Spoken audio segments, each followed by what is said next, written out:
Cricket के game को इसीलिए तो इतना मजेदार कहा जाता है।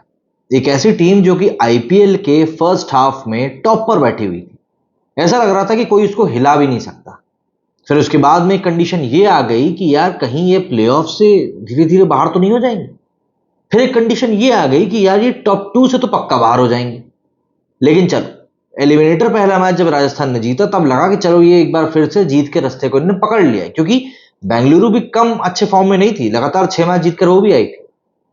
लेकिन फिर वही बात आ जाती है कि cricket is a funny game. कौन से दिन कौन सी टीम सही अपने सारे पासों को बिठा दे ये आप नहीं कह सकते। और कल का दिन हैदराबाद का दिन था, पैट कमिंस का दिन था, और इसीलिए आपने देखा कि एक एवरेज से थोड़ा सा अच्छा ही प्रदर्शन किया था राजस्थान ने, उसके बावजूद भी वो लोग मैच हारे।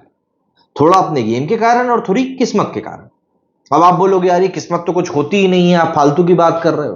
तो अभी आप इस वीडियो में बने रहोगे ना तो आपको पता चल जाएगा कि मैं क्यों गेम और किस्मत दोनों की बात कर रहा हूं। दरअसल इस वीडियो में हम लोग बात करने वाले हैं उन कारणों के बारे में कि आखिर राजस्थान रॉयल्स क्यों ये मैच हार गई। क्योंकि ऐसा नहीं था कि वो टीम कहीं से कहीं तक भी कमजोर थी, बल्कि वो एक ठीक टीम थी, अच्छी टीम थी। हाँ, बटलर का नुकसान इनको जरूर हुआ था, बट उसके बावजूद भी इनका जो मेन कोर टीम का पूरा कोर था वो अभी भी एकजुट ही था। सबसे बड़ी बात, क्रिकेट में कहा जाता है कि अगर आप टॉस जीत लो तो आप ये मान सकते हो कि हाँ मैच अब आपकी पकड़ में।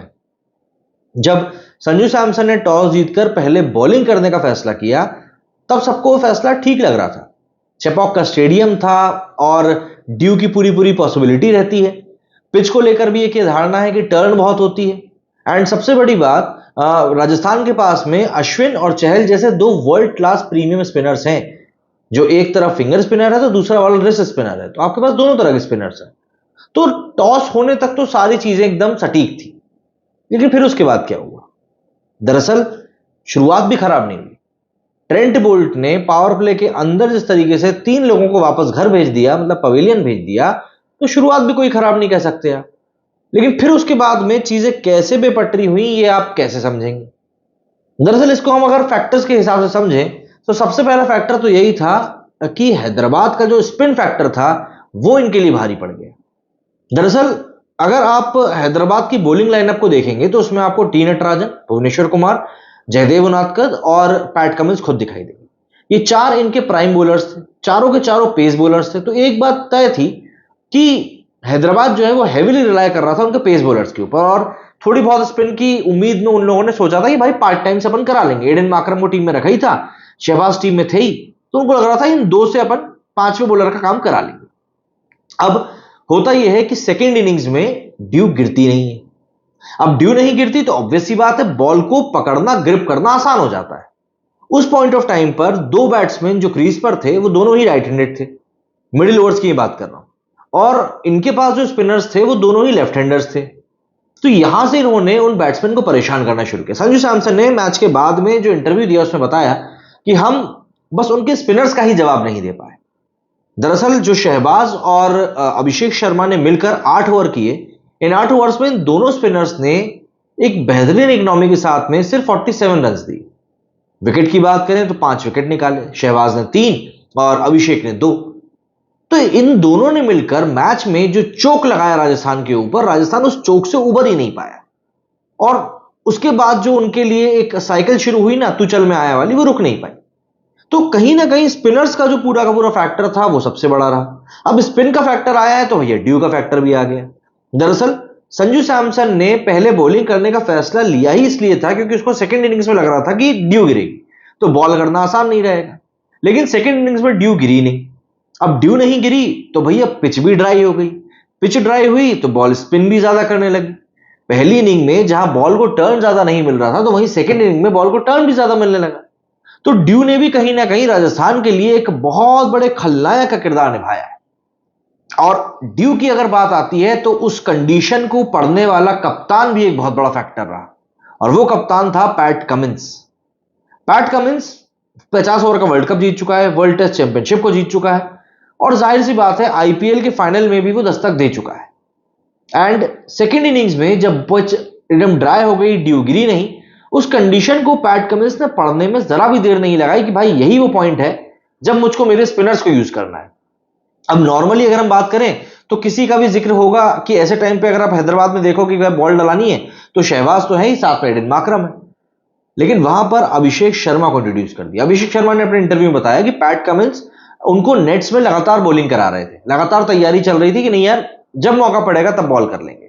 लेकिन अभिषेक ने भी ये चीज नहीं सोची थी कि क्वालिफायर 2 जैसे एक मोस्ट इंपॉर्टेंट गेम में बंदे को अपने 4 ओवर फेंकने पड़ जाएंगे। और क्या तो डाले हैं बंदे ने ओवर, मतलब मजा आ गया इसने जैसे बॉलिंग करी। 4 ओवर में आई थिंक 24 या 23 रन दिए हैं सिर्फ अभिषेक ने और 2 विकेट निकाले। और विकेट भी किसके? संजू सैमसन और हेटमायर के। ऐसा भी नहीं कोई एवं एवं बल्लेबाज को आउट कर दिया।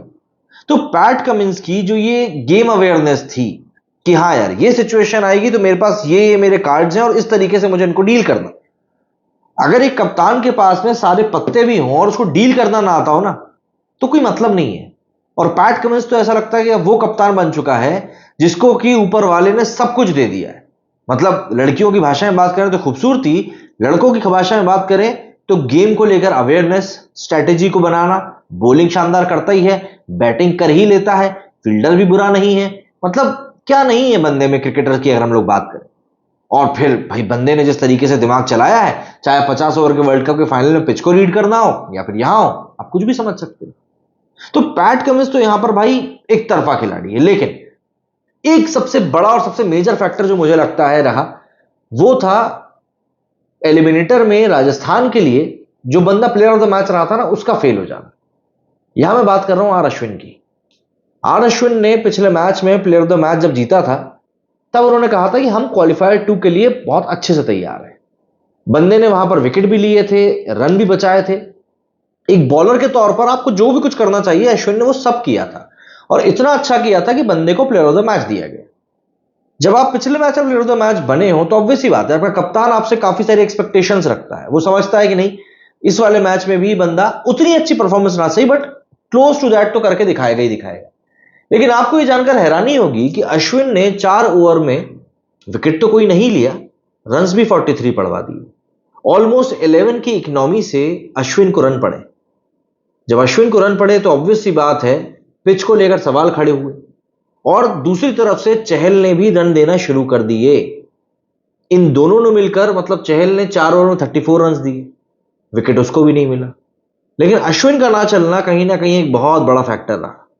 लास्ट मैच जब मैं देख रहा था एलिमिनेटर, उसमें केविन पीटरसन ने कहा था कि अश्विन एक ऐसे बॉलर है जिनको पता है कि जो जब हाथ से बॉल फेंक रहे हैं तो वो बॉल कहां पर टप्पा खाएगी।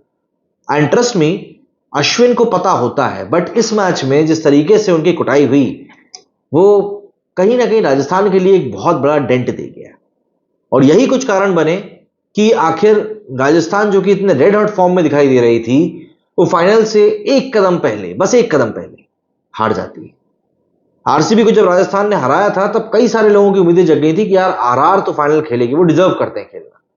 लेकिन बाबू ऐसा है कि मैच वाले दिन जो टीम अच्छा खेल जाती है ना डिजर्व तो वही करती है। तो ऐसे में अब केकेआर के सामने होने वाली है हैदराबाद। गौती भाई को एक बार फिर से साइलेंस कराना पड़ेगा पैट कमिंस को, जो भी हो। क्या कहेंगे आप लोग इस बारे में? कमेंट करके जरूर बताइएगा। मेरे इस वीडियो फिलहाल इतना ही। जय हिंद, जय भारत।